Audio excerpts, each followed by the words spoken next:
যারা আপনার আমার নবীকে নেয় নাই, তখন নেয় নাই বলছে, নেয় নাই, যায় নাই।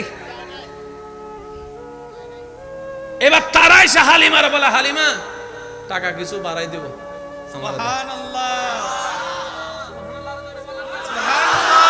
সম্পদ দরকার হলে কিছু বিক্রি করে হইলেও দিব, এটা আমাকে দাও। আরেকজনে বলে যে পাহাড় 2টা লেখা দিব, এটা আমাকে দাও। আরেকজনে বলে যে আমি ওটের পাল তোমারে দিয়ে দিব, এটা আমাকে দাও। হালিমা বলে জান চলে যেতে পারে, আমি দিতে পারবো না, আমি দিতে পারবো না, আমি দিতে পারবো না।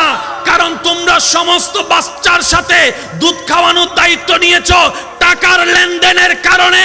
আমি হালিমা টাকার লেনদেন আগের গুলোর সাথে করেছি, এর সাথে আমার টাকার লেনদেন হয় নাই, দিলের লেনদেন হয়ে গেছে, দিলের লেনদেন হয়ে গিয়েছে।